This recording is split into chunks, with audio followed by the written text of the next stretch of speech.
issue lies. Straight up busted on family ties. Super G supposedly. Banging in Brooklyn, grinding in Greenpoint, doing work in Williamsburg, and occasionally making moves in Manhattan. This is Fight Fuel MMA. I'm Dave Clifford, aka at Fishy Fridge on Twitter.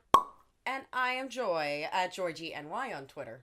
Tonight, we're going to be breaking down UFC 218 with our official Fight Fuel MMA post-fight reaction.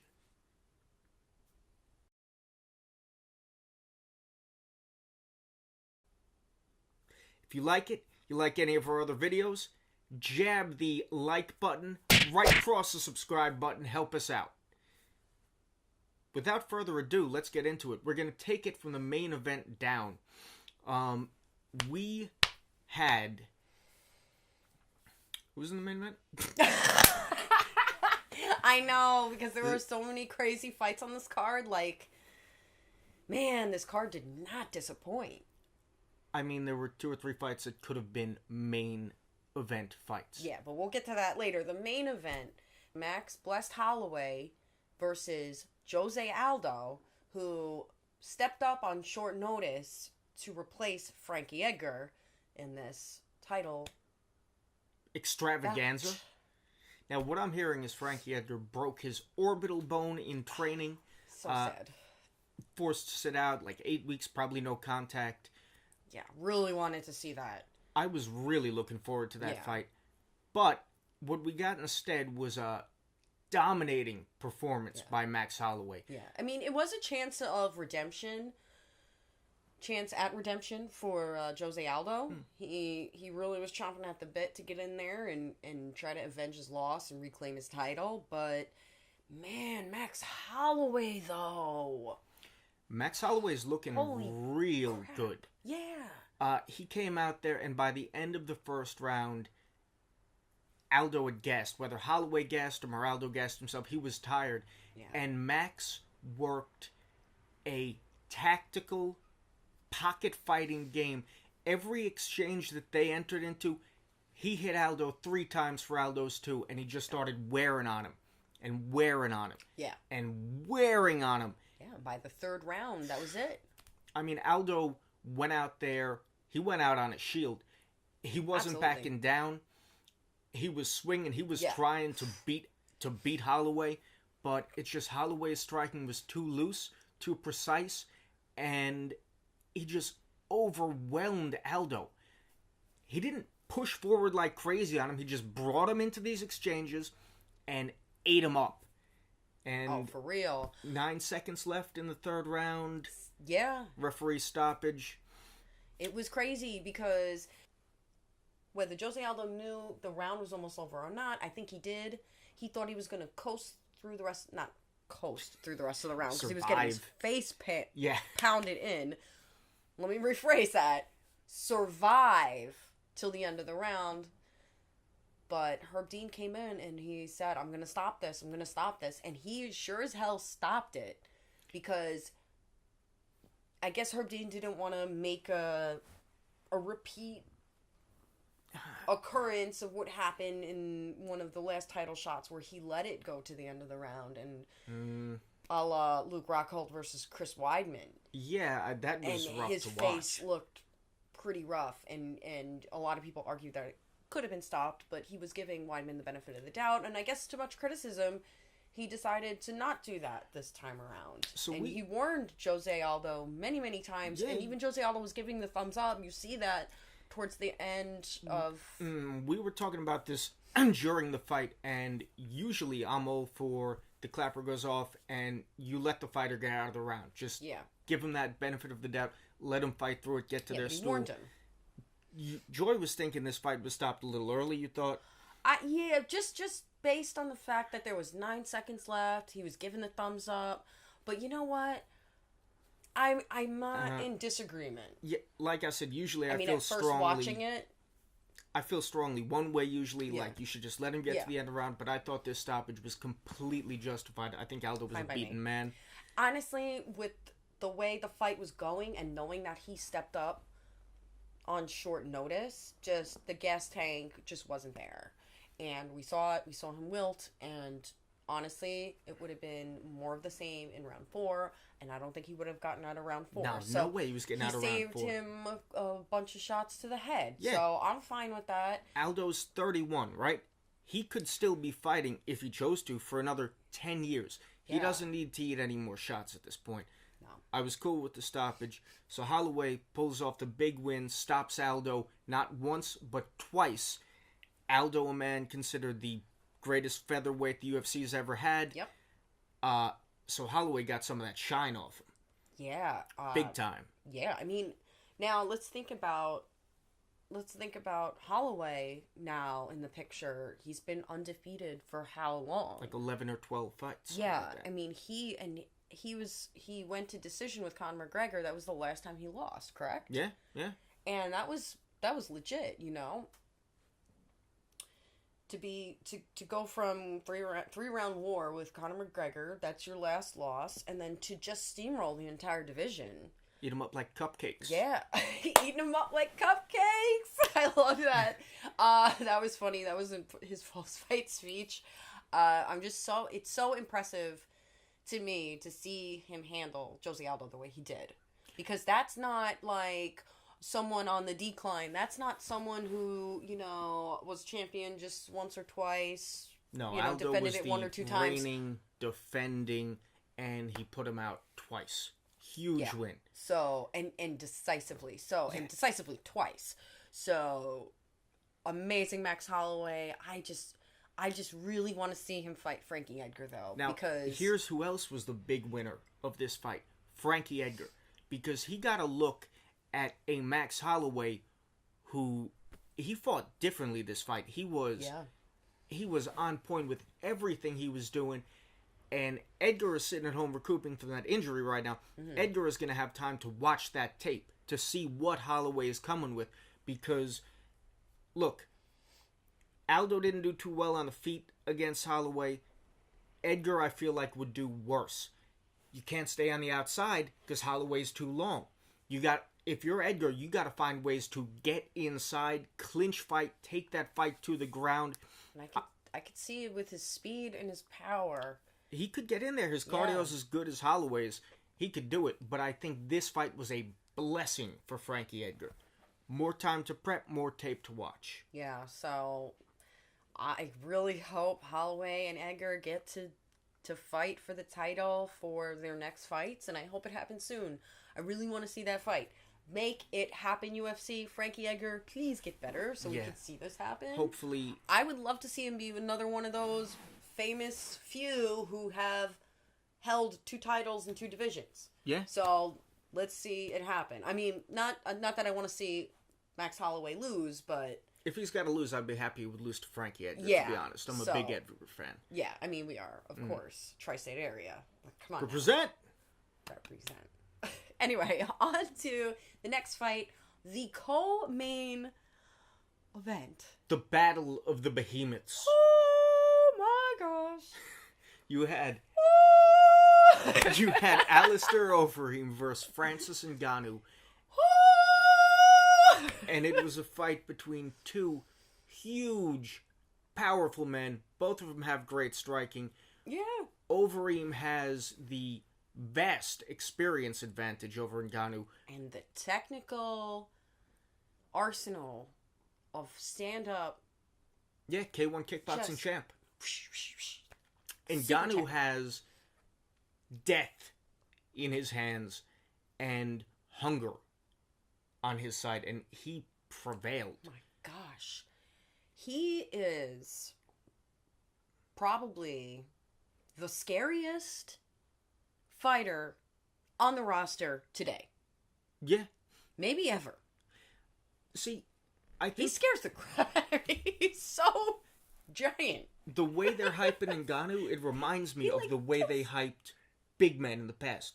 Lesnar, Carwin. Like when these guys came in, it was like, look at this beast.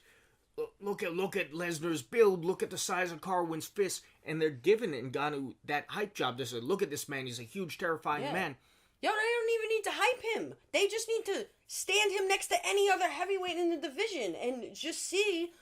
I mean, did you guys see the size difference between Alistair Overeem, giant man, next to Ngannou, even more giant man. He made Overeem look like a middleweight. I mean, it was insane, the size difference. I was like blown away. Just the ratio in the octagon. The biggest thing about Ngannou's size is that he's big, but he's lean muscled, long of arm and leg. Yeah. It's not like he's a refrigerator. He's just a huge human being, and he can leverage that into some crazy punching power. Yeah. Overeem's chin, not the best chin, but no, oh my gosh, but Ngannou's uppercut was the greatest uppercut I've ever seen. Have you seen the pictures of Overeem just lifted into the gosh, the revelation is coming. He's ascending. It was scary. I don't like seeing that kind of stuff.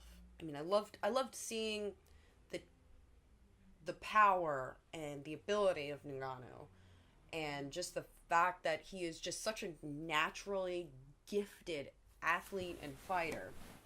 So that's amazing to see. I don't like seeing Overeem get knocked out. I just don't. It just at this point, oh my gosh, I just don't. I really don't want to see him fight again. I love watching him fight when he gets in and all of his striking arsenal. It's like amazing to watch because he's so accurate and he's so like well versed. Just everything he does. He's one of the best technical strikers in the UFC, and he's a heavyweight, which is super impressive. Yes, but it's that glass chin. It's just not cool seeing him get knocked. What is it, last 3 fights? I think his last 3 or 4 fights he's gotten knocked out. Verdum didn't knock him out, but he almost less did. Losses. Losses. Yeah, all of his last losses, were pretty bad knockouts. And the thing is, he came up from light heavyweight. Yeah. And even at light heavyweight, he got knocked out, a few times.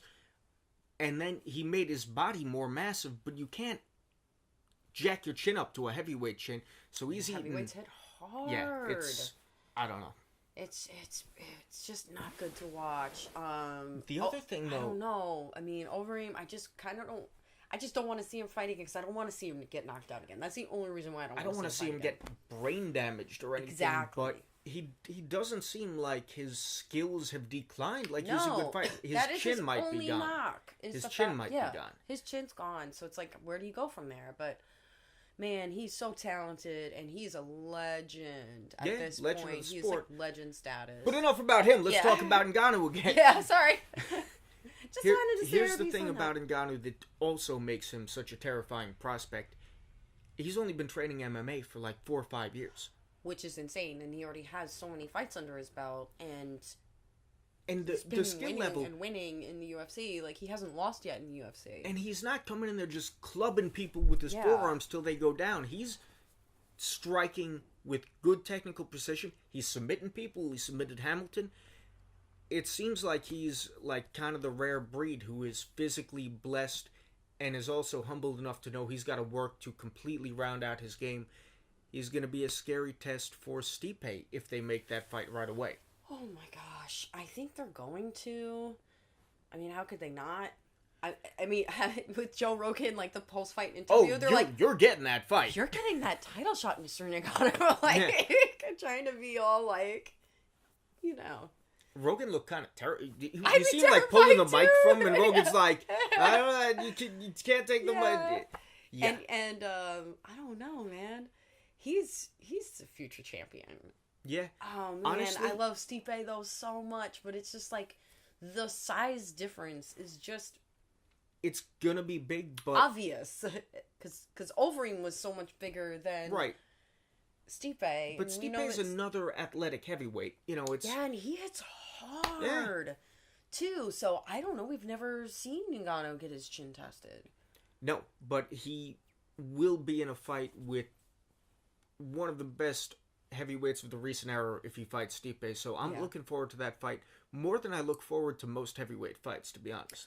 That's a hell of a fight. Yeah, that's going to be a great fight. So that's probably, according to Joe Rogan, that is the next matchup to make in the heavyweight division. I'll watch it. Title contenders. I'll watch it. So we're definitely looking forward to see that. Overeem, man, We already said our piece on you. Take some time off. Take a year. Heal your brain. Please. All right. So that was the co-main event. On to the next one. From the largest of large to the smallest of small. Cejudo versus Pettis. Younger Pettis. Sergio Pettis. Henry Cejudo, Mr. Gold Medalist himself in freestyle wrestling at the 2008 Olympic Games. Nice factoid right there. Yeah. And he showed it. Shit. Holy shit, that dude can wrestle. Control. Can wrestle. Flawless control. Put Pettis down the entire fight. Side motion. Pettis was on the defense every time it hit the mat. Yeah, it was really impressive. If you're someone who is a wrestling fan, that's how it's done. Wow, you would greatly appreciate this match. And you should. And I think everyone should, because Cejudo is like a different type of athlete. Different type of MMA guy, because he is a gold medalist. He's an Olympian. That's a big deal to do. You know, there are some Olympians that are in the UFC. Some successful, some not so successful. But he showed why he is in the top spot up there. Yeah. You know, why he earned his top spot. I think among the three. I'm always impressed when, I hear somebody is an Olympian or medaled in the Olympics. To me, it just shows discipline. Exactly. You're going in there as an amateur.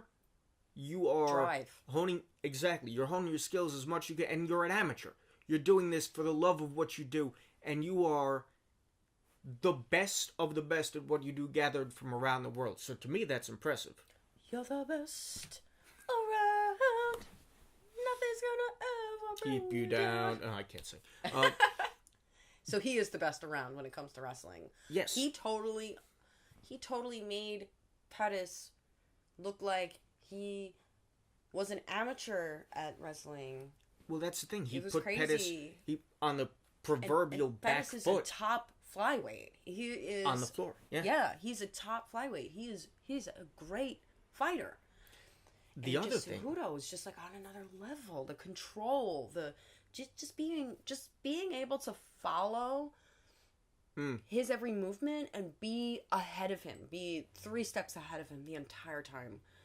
Just knowing what movements he's gonna make and knowing how to counter it so he can stay in control and own the fight. Yeah. So I was impressed by his stand-up too, though. He could wrestle. He's a gold medalist, right? Did you see the new stance he's taken? More of a karate stance. Exactly. He's pawing the head out, wide stance, feeling super wide in the legs, quick. And his reaction time was sniper-like. He was winning the fight on the feet too, which is not necessarily what you would have thought would happen. Earlier in his fights, I'd see him look very pugilistic, very boxing-centric, but whatever this new stance, movement, but new accurate. Training, he's got to keep that up. He's looking really good. If he had 3 or 4 more fights to develop this new stand-up style, to adapt his wrestling further for MMA, and you put him against DJ again, I would give him a shot. Which it doesn't sound impressive, but that's super impressive because DJ murked him the first fight. Yeah, that was a liver shot, right? Knees to the liver, just multiple knees. That stuns anybody. Yeah. So, who knows what could happen in the next fight if he continues to impress us the way he did against Pettis. But the thing is, they're not... He wouldn't... I don't think it would take him 4 wins in the flyweight division. They might give him another rematch. They said that this was a title eliminator. Yeah, it shouldn't be. He's not ready for DJ again. No, well, TJ wants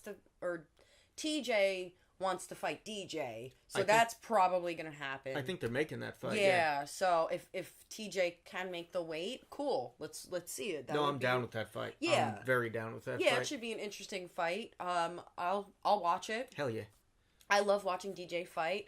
TJ's a great fighter, and he will be quite the opponent for DJ.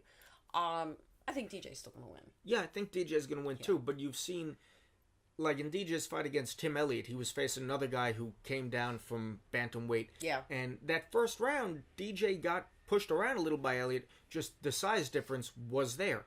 Mm-hmm. DJ struggled in a couple of his bantamweight fights. The size difference was a huge factor. Yeah. So coming down from 35 to 25 and being a very good fighter, I think that's going to give TJ an edge that DJ is going to have to find a way to blunt. He's going to have to strategize. Him and Matt Hume, one of the best fighter-trainer pairings in MMA I've ever seen. Just the wizard, Matt Hume.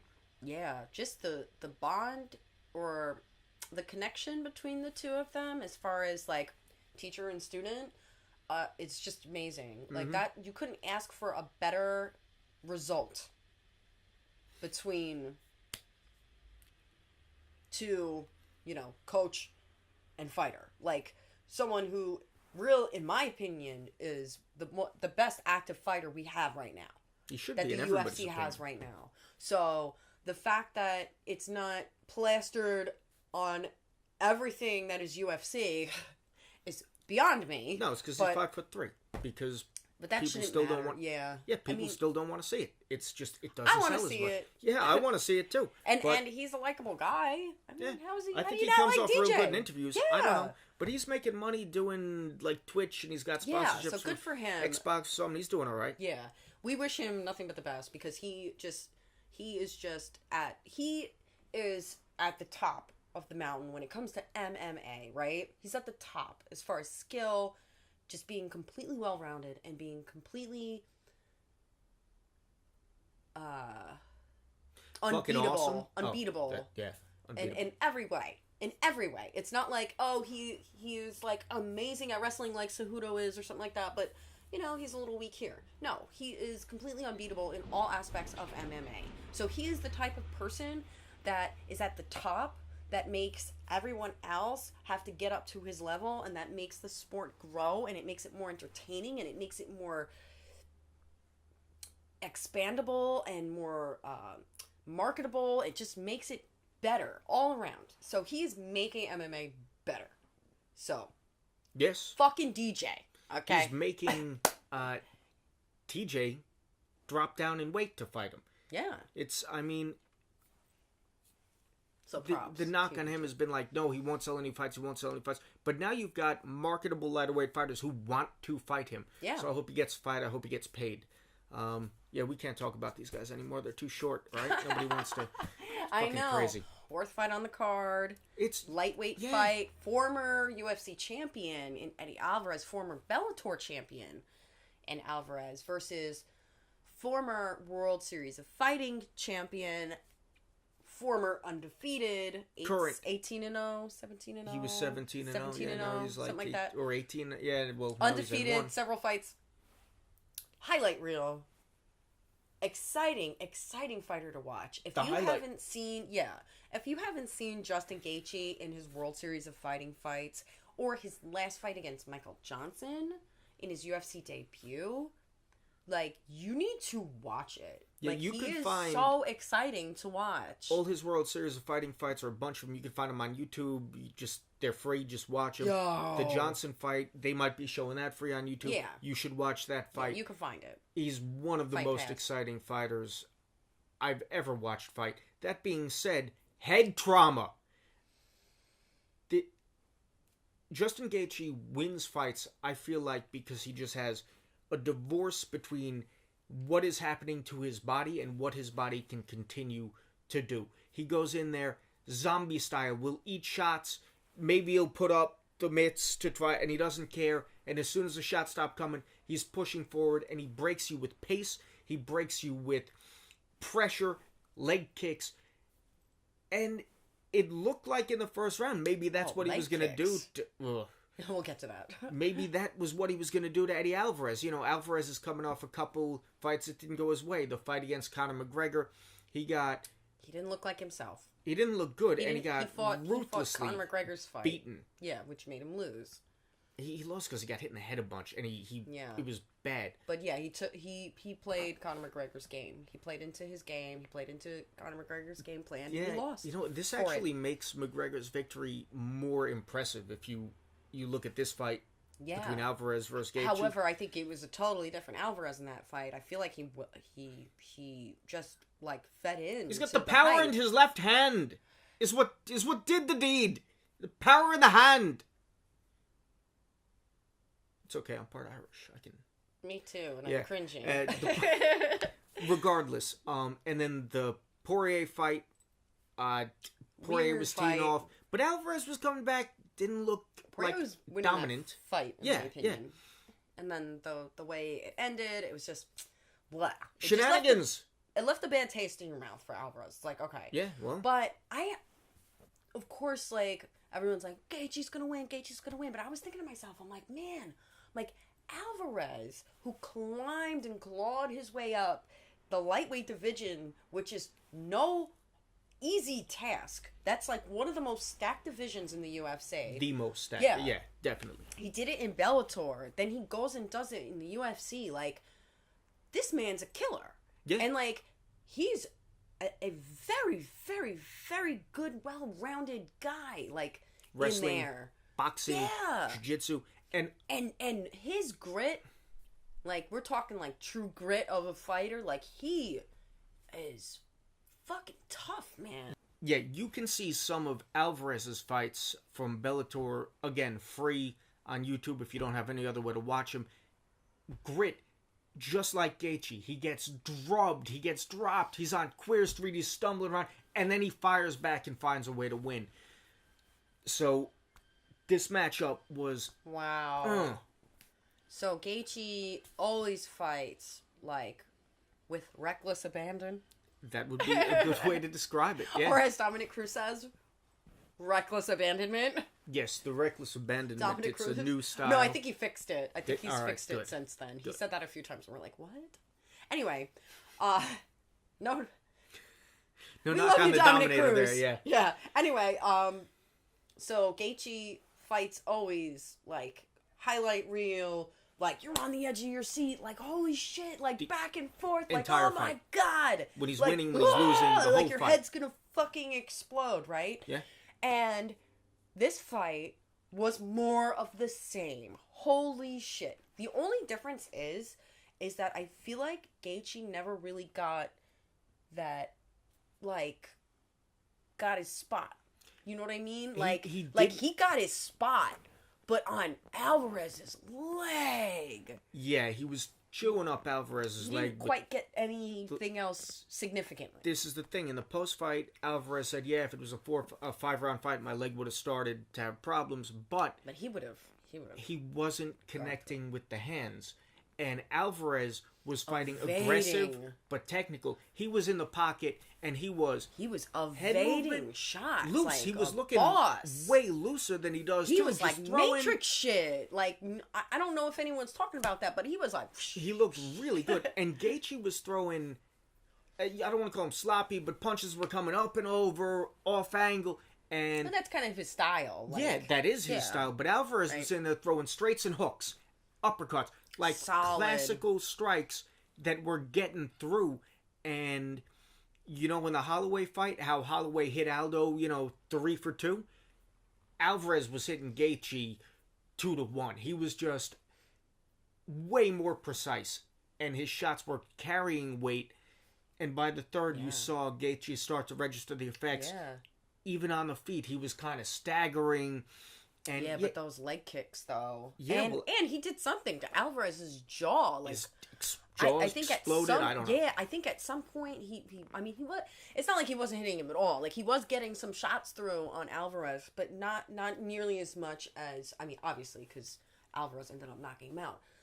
Not as much as Alvarez was outputting on him. But at some point, I think it was the end of the second round, when he went back to his corner, he's got this fucking thing on his massive face. hematoma. Oh my God. And it was like kind of like something's broken in there. Yeah, we were like, yo, is that going to keep swelling? They kind of dropped it down with the end swell. So they just mushed the end swell in his face. So like, yeah, well, this will fix it. Damn, Alvarez is tough because something was very wrong with his face. Yes. And his leg. His leg, man. He had to know that was happening going in, though. He knew what was going to happen. I mean... Man, he really, really... Yeah, he said he knew it was going to happen. Yeah. He really, bit down on that mouthpiece, like they say, and he just powered through it. So, like, holy shit. This got a fight of the night bonus. Well fucking deserved. I would give this fight of the year. I mean, we'll have to... The year's almost over. It's up there. So, you know, we're going to do, like, a recap towards the end of the year once we maybe rewatch some of the cards from the earlier Sometime year. Early January, we're going to recap it when the year's over. Tens, so this will be in there. This is definitely a nominee, right? Am I saying that right? Nominee for fight of the year. Second that nomination. Yeah. And it's crazy because not only was this fight a nominee for fight of the year, there was another fight on the card that was nominee for fight of the year. There were 2 other fights. Well, you're right, one more. Yeah, but we'll get to that. So what else do first, we need to talk about the first fight on the card. Oh, can we talk about the knee that Alvarez hit Gaethje with to finish the fight? Oh, I forgot all about the finishing strike. Was it a knee? Yeah, it was a knee. You can see shots of it all over Instagram. Just Gaethje's face. Well, I'm going to put up some pictures that I took from the event. Yeah, and Gaethje drops, and he was wobbled for like a minute before. He didn't look right. The knee hits him. He goes down. Alvarez is like, yeah, I won. And the ref's like, nah, not yet. So Alvarez kind of clubs him a couple more times. He shouldn't. They should have called it then and there. But, I mean, he was still moving, but he was on Queer Street. Standing, and then he was done. He was done. But then he was trying to wrestle the ref. He was trying to pull guard and single leg the ref. Yeah, he didn't know what was going on. It was, I didn't want to forget that strike. It was so good. Man, fight of the year, maybe. Needed the face of the month. Yeah, but man, Alvarez, I'm so glad you showed up for this fight. Yeah, vintage. Vintage Alvarez. I'm so glad you're back. Gaethje, yo. Heal your head and then come back and fight again. We want to see you fight again. 6 months. Please. Yeah. Back to the drawing board. You're amazing at what you do. He's going to do the same thing the next fight. You know, He's going to do the same thing next fight. His strategy is going to be the same. That's who he is. I don't think he's going to change anything. Well, maybe he will. Who knows? I'm not saying that's a bad thing. Yeah. I love watching him fight. Yeah. It just, he need the face. Bad thing for his brain. In my opinion, but, you know, to each his own. So that was the 4th fight on the card, which, great fight. Yes, now, we salute you. Yes, the first fight on the card, man, Tisha Torres, tiny tornado. She's not looking so tiny. No, she's swole. She is in some serious shape. She's like short though. She's tiny. She's tiny, but she's in fucking jacked. Phenomenal shape. Holy shit, she is quite the athlete. Against my favorite, karate hottie, Michelle Waterson. Yep. Strawweights, top contenders. Michelle Waterson is an amazing fighter. Amazing kicks. Scrappy grappling. Gets a lot of subs. Tisha Torres, kickboxer. You know, she started as a kickboxer. Kickboxing. You know, the one thing on her is she's strong, but she doesn't have quite the power. She doesn't get any finishes. Because she weighs 115 pounds, but there are strawweight fighters who knock other women out, so that's not it. Yeah, I don't know why she can't get a finish on her fights, because she's a great fighter. Well, there are guys like Matt Hughes back in the day. He didn't knock anybody out, and that guy was strong as a fucking tank. Yeah, I don't know what Just some people don't have the knockout power, whether it's physiological, whether it's the way they train, whether it's they devote more of their time to grappling. Strength does not always equate to knockout power. Yeah, so, I mean, it was a great fight. It was back and forth, a little more in Torres's favor. That's why she got the 29-28. Torres looked markedly stronger this fight than I've ever seen him before. But Joe Rogan was saying, and I remember hearing this about her. She was working on her master's degree for most of her fight camps in the UFC. Graduated. She graduated. She got her master's. I'm assuming. Yeah. And then now she had a full fight camp without school. And like, man, did she fought the best I've ever seen her fight. She spent the other 6 hours just doing squats and push-ups. And holy shit. I don't know. She seems so much stronger this fight. Yeah, and she really put on a great performance. I don't know if it's just being able to focus on just what she loves to do, which is step into the octagon and show what she does. Fight. No, she looked really good. She looked amazing. Waterson looked... Such an impressive win for her.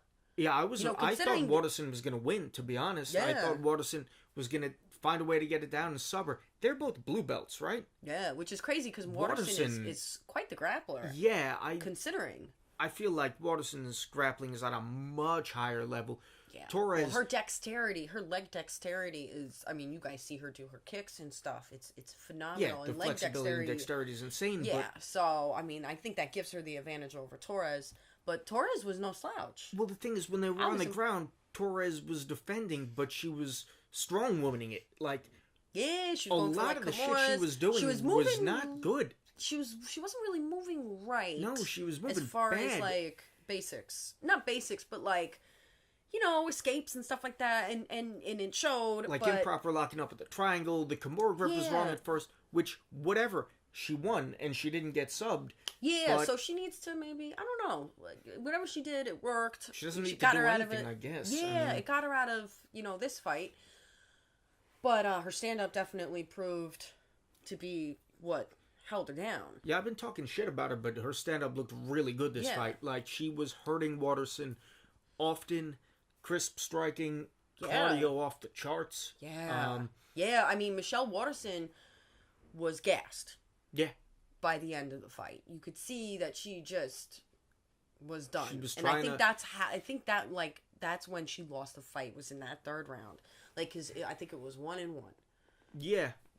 I mean, one judge, I think, gave Torres all 3 rounds, so I guess it would have been a split decision. But anyway, I don't know. When Waterson had Torres on the ground, which was where I thought she'd be the most vulnerable, Waterson didn't work. She was either having to use all her energy to maintain top position, but she really didn't. She didn't get anything off. I mean, but man, love Michelle Waterson. I think she's so talented, and it sucks when she loses for me because I want her to win. But it's not even like it wasn't a bad loss though. Like, it was such a really good fight. And Torres, the only person she's lost to is the champion. Which, so like, 2 more and she's fights, beaten her before. Torres, Namajunas, 3 rematch. Is it 3? I would love Did to they see fight? that. Yeah, they fought twice. They fought in Invicta, and Torres beat her. No shit, that would make sense. And then Namajunas beat Torres in the UFC a couple fights ago. The trilogy. Yeah, so this would be an interesting trilogy. I don't know who's next on that. Yeah, they haven't picked anybody for Rose yet. I mean, Jacek should get a rematch. If she has an automatic rematch clause in her contract like Rousey did. Yeah, you can't tie Ronda Rousey for victories, holding the belt for as long as she did and not get a rematch. She was such a dominant champion. Or she was talking about moving up. Well, I think she wanted to move up if she won this fight. Right. I don't know. She might still want to move up. So that was a great fight. In the card of crazy amazing fights of the year, this was a great fight also, but because they had, because you had, for anyone who was watching the card in order, you had a fight of the year right before it, and then you had a fight of the year right after it. It was like kind of sandwiched between like 2 amazing fights. So like, holy shit, like, you're up here, and then this fight was like here, but it was still high level, and then the next fight was like, whoa. So it was still a great fight, but like, man, it was like in between these 2 amazing fights. So. Yeah, it didn't. It was a very solid fight. Yeah. So that was the main card. UFC 218 did not disappoint. Granted, it was coming off of like UFC 218, UFC 217, right? New York, big card, 3 title fights. It was huge. This card, I feel, with the performances that were had, same level as UFC 217. Yeah, I think it didn't have the same name recognition that 217 had, but in quality of fights, I think these fights might have been better. They might have delivered more. Yeah, you had 2 fights on this card that were like fight of the year. So, man, like fights that everybody should be talking about because of how crazy it was. And then also like one of the craziest knockouts we've seen in a long time. One of the most brutal heavyweight knockouts. Holy shit. And I was reading an article today about how this card underdelivered, wasn't hyped enough, and had no drawing power. I don't know who wrote that shit, but they're fucking stupid. They're fucking stupid. They're fucking stupid.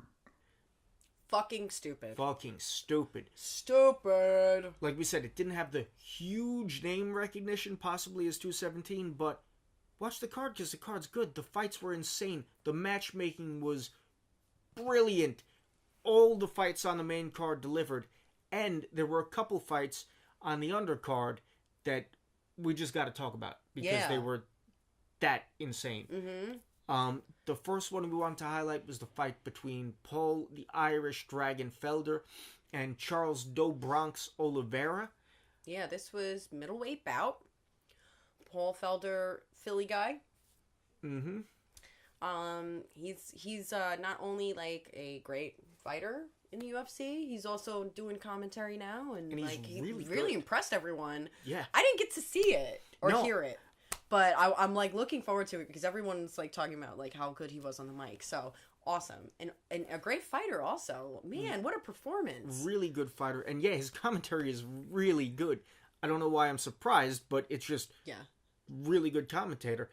Also, really good at elbowing people in the face. Holy shit! So Oliveira is such a slick, savvy, crazy submission artist. Like, holy shit. Like, he can grapple the fuck out of anybody. Like, some of the best subs I've ever seen in the UFC. And he just goes, if he knows he doesn't have the sub, he just either adjusts and gets it or switches something else. Like, and just follows the person's movement like an octopus that is just like...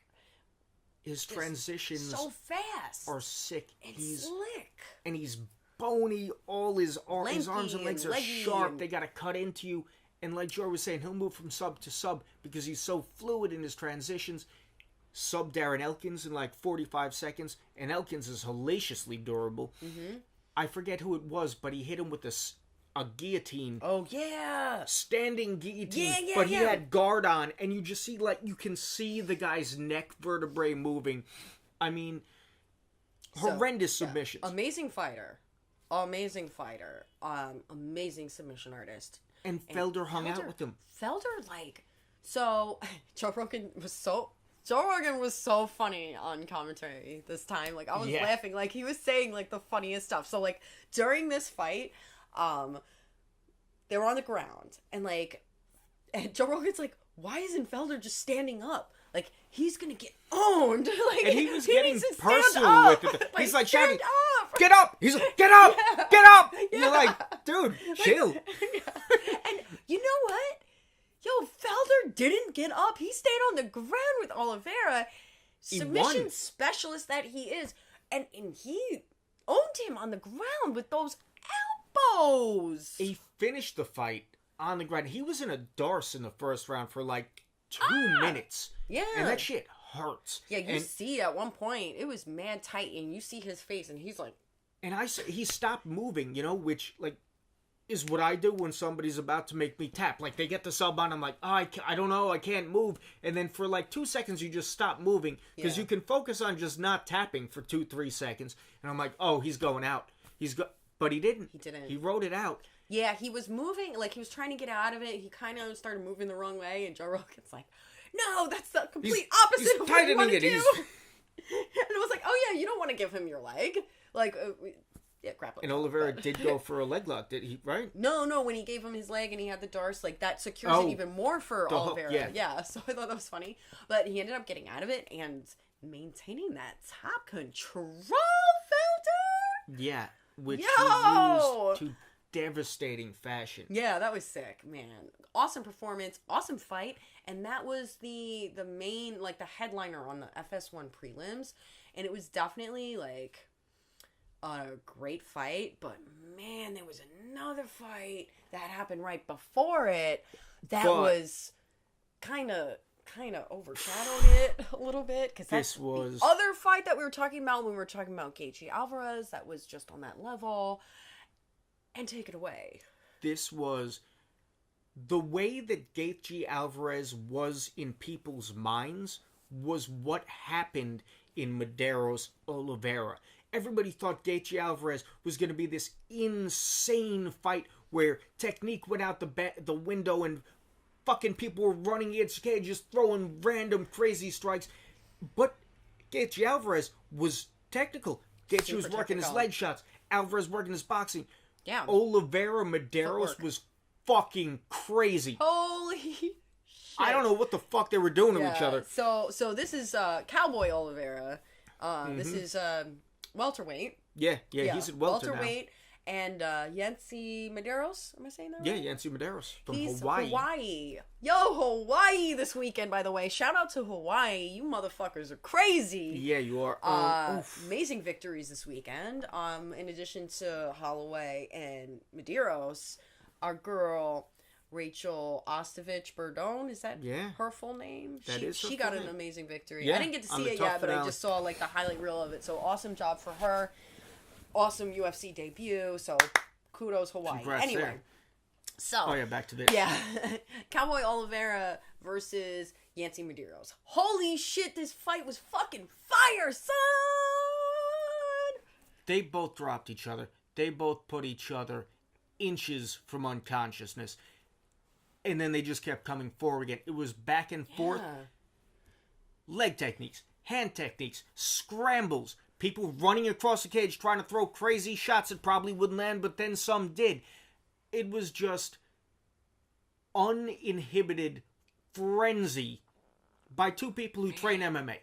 Oliveira, though, he was putting it on Medeiros. He was like owning the fight. Like, he got dropped in the first round. Yeah, right? but then woke up. He dropped Medeiros twice in the first round. This was the first round. It wasn't even 5 minutes past in this fight. And I was like, holy shit. And then it went on for 2 more rounds. To be absolutely honest, I have no clear recollection of when this fight finished, how it finished, how many times Medeiros hurt Oliveira, Oliveira hurt Medeiros. It was a cornucopia of carnage. It was head trauma incarnate. I can't think of any other good metaphors. Those weren't even good. It was what happens when you get trained people who just decide to fucking sling leather for as long as they possibly can. Wow. Oliveira, though, was really putting it on, man. He was putting on the pace. He was setting the pace. He was pressure fighting him. Like, just those... He was just shot. Like, chasing him. Shot. It was like chasing him. Literally. Medeiros was like running away at one point, and Oliveira just like runs up to him and just clocks him in the face. Because it wasn't a contest. Like, no resetting. It was a fight. Yeah. It wasn't a contest, it was a fight, and it was fucking crazy. Man. What happened to Oliveira in the last round? He just lost he lost it due to his gas tank and the fact that. But he just stopped. It was like he just he sat into a guard. I didn't see the strike. I don't know what happened. There was a strike. I remember at first not seeing the strike, but then you saw the replay and you're like, oh shit, that's what happened. He got hit because something happened and he just and he was done. Couldn't go anymore. Man, you can't. I guess he wasn't able to keep up the pace that he had set from the beginning. So, man, it was such a crazy fight. And even though Oliveira lost... No one lost. No one lost. That's... Like, he may have an extra loss on his record, but, like, he is going down in history as, like... That fucking guy. That fucking guy. That fucking guy, man. Like, straight killer. Like, he almost finished Medeiros. Medeiros almost finished him. And then by the end, Medeiros ended up on top. So, wow. Amazing performance by Medeiros. Yeah. And we were talking about Fight of the Year, the Gaethje Alvarez fight. But then we saw this. This is in there, too. Crazy. Yeah, you know what? I take it back. I think this card might have delivered even better than 217. Yeah, as far as like the performances. Yeah. Just straight up performances, just based on those two alone. And then, the Ngannou knockout of Overeem, and then also Holloway's amazing dominating performance as well. Man, Cejudo's wrestling, like there was so much about this. Like Torres is like straight fire, like focused fighting performance. Dragon Ball Z-like evolution. Yeah, so I was really impressed with this card. Yeah? I was so impressed with while we're, ending our thoughts on Oliveira, Medeiros, I was so impressed with their performances, both of their performances. And man, like, so I don't know what it is. It's just like every once in a while, those matchups that you get, and you get like straight fireworks. So that's just one of those matchups where the planets align. So it's like, damn. There's so many variables that go into a fight being kind of a standout fight like that. It's how is each fighter feeling tonight? Can he take a shot tonight? Can he not? Is somebody going to try to take it to the ground? Yeah. Are they both going to stand and bang? Like, there was a fight between Matt Grice and... I don't know if it was Grice and Bermudez, but Matt Grice is one of the guys. And they both just were going strike for strike. Throwing caution to the wind, just fucking swinging like Vanderlei Silva style the whole fight. And if either one of them had decided, I'm going to take 3 steps back, reset, and throw 2 jabs in a straight, and that's what I'm going to do for the next minute, they would have knocked their guy out. But it's just the moment captures the fighters, and they're both operating on that same plane. That's what happened. That's magic. That's the name of the game. That's what it is. And you can't predict these things. Like, who would have thought, like, Oliveira versus Medeiros would end up being the fight that it was? You know? Like, another fight that happened this year, while we're talking about, like, crazy fights, like, Gaethje Andrade. Like, that fight, like, that's another example of who would have thought that fight would have been as crazy as it was? That fight was crazy. And, like, Andrade, like, holy shit. But Andrade is beast mode. Yeah, so, speaking of, she should probably get a title shot next. She's fighting Kovalevich, Andrade? Carolina. Yeah. So, I mean, based on her last performance, that would be the fight. If she beats Carolina, she'll probably get another title shot. But anyway. I don't want to see Andrade versus Rose, though. Yeah. Oof. I'd like to see Kovalevich versus Rose. That'd be the rematch, which I thought Rose had to win. Yeah. But, anyway, we digress. So, UFC 218. Fire card. What did you guys think? Did you think it was as crazy as we thought? Did you think the same thing as that asshole journalist who wrote that the card was underwhelming and didn't deliver? Yo, take a walk if you did. Tell us what you thought about the card. Get at us on Twitter. Get at us on FightFuelMMA.com. Comment in the comments section after you like and subscribe. Oh, yeah. Let us know. Yeah. Signing out from Brooklyn, New York. Fight escapes my comprehension. I really don't need to ease the tension. I won't be defeated by apprehension. Same thing that is real life. No Joe Rogan, no bright lights, no scorpions, and no snake fights. Let you rap bad niggas get stage fright.